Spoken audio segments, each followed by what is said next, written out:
Oui, alors, si je prends quelques minutes de mon temps là, pour parler d'un sujet qui me tient à cœur ces temps-ci, c'est l'histoire du maire Jean Tremblay. Voyez-vous, moi je trouve qu'on manque un peu de perspective collectivement là, pour réussir à comprendre ce qui se passe vraiment ici. Là. C'est difficile d'avoir de la perspective sur un sujet aussi complexe que la religion. Quand ça fait exactement 30 ans qu'on cultive le silence, quand ça fait exactement 30 ans que je n'entends plus parler, que tout ce que savait mon grand-père, son père, puis son père à lui, a été complètement vaporisé dans le néant, qu'aujourd'hui la religion est rendue associée à un bâtiment avec un crucifix dessus. Puis c'est pas nécessairement juste au Québec que ça fait ça. Que les gens ont une sainte horreur de ça, parce qu'ils pensent que ça va leur enlever des choses, que ça va les contingenter, cultiver la peur, etc. Bon. S'ils sont fait mettre dehors l'Église en 68, là, il y avait sûrement des bonnes raisons. Maintenant, aujourd'hui, je pense que c'est rendu un petit peu trop loin.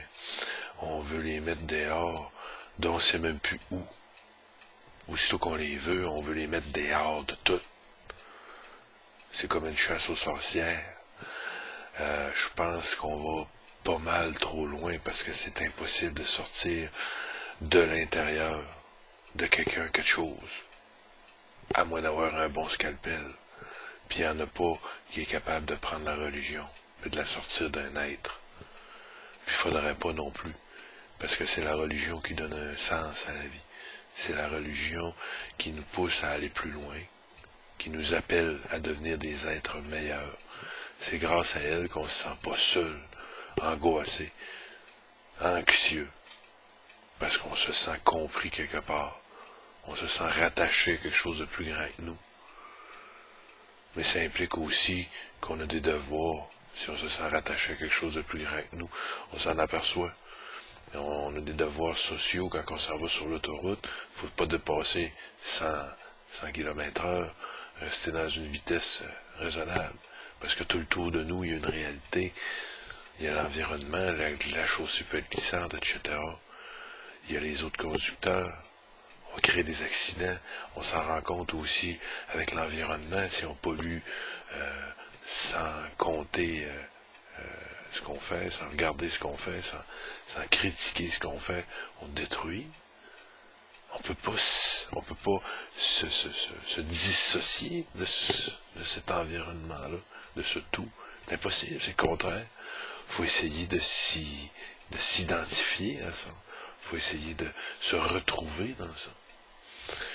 Et puis, moi, pour faire ça, c'est bien simple. Je conçois qu'il y a une puissance supérieure, parce que c'est pas moi qui ai inventé la nature, c'est pas moi qui m'a inventé. Hein. Je conçois que cette puissance supérieure-là, elle a une conscience, puis elle a une super conscience, parce que, juste admettons, si on prend l'exemple de la plasticité du cerveau, là, qu'on est capable de se refaire en étant capable d'observer en même temps ce qui se passe, ça veut dire qu'il faut être capable de se détacher de nous-mêmes. C'est ce que les psychologues ne disent pas. On regarde les reportages à la télévision puis ils nous disent « Ah, la plasticité, c'est extraordinaire. » Oui, c'est extraordinaire.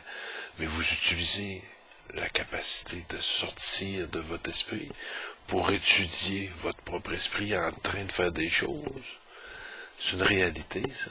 C'est une couche de réalité. Ça fait partie de l'existence. Ça existe. Donc, ça a été créé.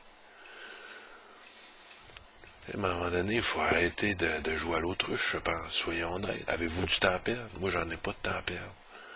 Avez-vous du temps vraiment à investir dans la déconstruction d'une société quand vous savez pas ce que vous déconstruisez? Moi, vous me dites, allez à la guerre, allez défendre la liberté contre les nazis, je sais ce que je fais. Ben, c'est évident. Si je fais rien, on me fait planter, mes enfants vont se faire planter, ma femme va... Bon. L'idée, c'est que là, on est parti en guerre contre Dieu, puis on ne sait pas ce que ça va faire, parce qu'on ne sait même pas pourquoi qu'on se bat. On sait juste pas c'est quoi les conséquences non plus. Ce que les gens veulent, la plupart du temps, c'est la liberté. Hein. On veut la liberté de faire tout ce qu'on veut, mais on peut pas. Ça, c'est de la fausse liberté. Prenez bien soin de faire attention à ça. Parce que quand on fait tout ce qu'on veut, on devient comme des enfants. On récolte instantanément la source de notre plaisir, mais on oublie de semer pour plus tard. La Fontaine, il est allé fort avec ça, lui, quand il nous parlait de la cigale et la fourmi. C'est quoi la vraie liberté? C'était assez élogieux, hein? La cigale qui nous jouait ça, ouais, par là, puis qui s'occupait pas de l'hiver qui s'en venait, puis qui a crevé comme un chien gelé dehors, hein? Tandis que la fourmi, elle était prête, elle était libre. Elle savait elle comprenait son environnement. Là, pour être vraiment libre, il faut comprendre ce qui se passe, pour être capable de prendre des choix éclairés, des choix pris avec perspective. Puis là, l'opinion publique, il n'y a aucune place pour la perspective, parce qu'on est en train de voir sacrer dehors l'aspect religieux. Pensez-vous vraiment, vous, que quand vous allez aller au centre local d'emploi pour chercher une demande d'aide à l'emploi, une subvention pour engager quelqu'un ou votre chèque d'aide sociale ou n'importe quoi, pensez-vous vraiment que la personne qui est un fonctionnaire ou une fonctionnaire qui est assise devant de vous, qui est catholique, qui est musulmane, est capable de faire abstraction totalement de ses valeurs quand elle vous sert? C'est impossible. Je voudrais pas ça, moi. Je voudrais pas que quelqu'un fasse totalement abstraction de ses valeurs quand je suis quelqu'un qui est totalement détruit. Je viens de faire une faillite, supposons, là. Puis mes enfants crèvent de faim, puis j'aimerais ça que quelqu'un me comprenne à quelque part, voyez-vous? Ben, si on fait abstraction de ça, on se ramasse avec une machine. Puis une machine, ça dit, regardez, M. Tremblay, vous êtes le numéro 384 sur la liste. Vous allez passer là, tel jour, telle date. En attendant, je suis pas programmé pour comprendre que vous avez faim. C'est ça que ça sert la religion, penser aux autres. Oui, la religion a fait des niaiseries, mais c'est absolument malhonnête que de voir juste les niaiseries qu'elle a faites, par exemple. Penchez-vous un peu sur tout ce qu'on a, là. La société en entier, même notre système de justice, même la démocratie, c'est basé sur des valeurs religieuses. S'il n'y avait pas eu des gens qui se sont battus jusqu'à mort pour ça, on n'aurait rien aujourd'hui. On serait encore dans des huttes de paille en train de faire cuire un morceau de bon aux or. L'éducation, c'est qui, hein? C'est les sœurs. La santé, c'est qui? Encore une fois. La danse, le théâtre, d'où ça vient, ça? Le rapport avec autrui, la solidarité sociale, c'est des choses qu'on veut jeter par la fenêtre. Aujourd'hui, observez bien les nouvelles. Là. De quoi est-ce qu'on parle? On parle-tu de choses positives? On parle-tu de choses constructives? Ou est-ce qu'on félicite les décideurs, les réussisseurs de notre époque? Non. On court après bébite. Et puis, on en trouve, hein? Ça fait que c'était ma petite pensée pour aujourd'hui. Pensez à ça, là. Avant de jeter le bébé avec l'eau du bain, là, regardez dans le profond de vous-même, là, puis demandez-vous, là, c'est quoi qui peut vous dire, c'est quoi qui est bien. Quand vous prenez une décision morale, qu'est-ce qui vous dit avec certitude en dedans de vous? C'est ça qui est bien. J'ai fait le bon geste. C'est une petite voix. Puis c'est la même pour tout le monde. Puis elle parle pareil pour tout le monde. Puis elle dit les mêmes choses à tout le monde. Elle les dit avec amour, mais c'est nous autres qui n'écoutent pas. Parce qu'on est trop orgueilleux. Parce qu'on veut avoir tout de suite comme des enfants. Hein? Puis on se ramasse en fin de compte que oui, effectivement, on a tout de suite, on a le gars au pick-up et tout. Puis quand le pick-up, il y a un accident, on pète une coche. Hein? Ouais, c'est merveilleux ça, péter une coche. C'est la chose la plus belle au monde. Hein? Non, c'est pas vrai. C'est très laid, péter une coche. C'est très laid d'envoyer promener son voisin. Ça fait une société qui est déconstruite. Une société qui ne va nulle part. Puis c'est ça qu'on fait présentement. On ne va nulle part. Comme toutes les autres sociétés sur la Terre présentement, qui sont en train de vivre le même débat que nous. quelle est la place de Dieu dans leur vie. Puis, remarquez bien, là, c'est depuis le début des temps, ça, hein? Quelle est la place de Dieu. La seule affaire, c'est que là, présentement, dans la balance, Dieu est moins fort que le mal. Hein? On pense plus au mal qu'à Dieu. Hein? Ça va revenir, je pense. J'ai une profonde confiance en l'humanité. Je sais que vous, je sais que moi, je sais que tout le monde ici, on est capable de prendre le temps, de s'arrêter, puis de regarder si ce qu'on fait, c'est bon pour les autres, pour nous autres, si c'est équilibré, en prenant soin, en prenant le temps d'écouter sa petite voix dedans, nous autres.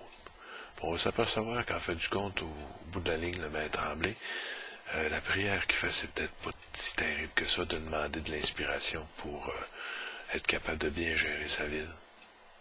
À la limite, si j'avais un conseil, étant donné qu'effectivement, ce serait supposé être un lieu qui est neutre, théologiquement parlant, ça pourrait être intéressant de dire tout simplement, regardez, je suis un concitoyenne, on ouvre la séance du conseil, et puis je vous demanderai tout simplement de prendre une minute de silence pour aller chercher dans ce en quoi vous avez foi, la force nécessaire pour faire en sorte que les choses aillent bien ici. Sinon, le seul avantage que je verrais au fait que les valeurs chrétiennes sont véhiculées dans les prières du maître Tremblay sont que ça nous rassemble autour d'au moins un point de départ commun. On tue pas, on vole pas, blablabla, ces affaires-là. Parce qu'il y a des religions dans le monde que c'est pas ça, là. On se comprend. Ça fait que c'est au moins un point de départ commun. C'est au moins quelque chose de constructif. C'est pas vrai que ça brime la liberté de quelqu'un. Je sais pas qui est allé penser ça. C'est complètement absurde. Parce qu'il n'y a aucun contrôle exercé par l'Église sur la politique. C'est la conviction personnelle d'un être humain dévoué à servir son prochain, qui s'exprime en ce qu'il voudrait que tout le monde le fasse, mais il est un peu maladroit en le faisant, je crois. Donc, c'était en direct de la vie de mon village. Bonne réflexion à tout le monde et à bientôt peut-être.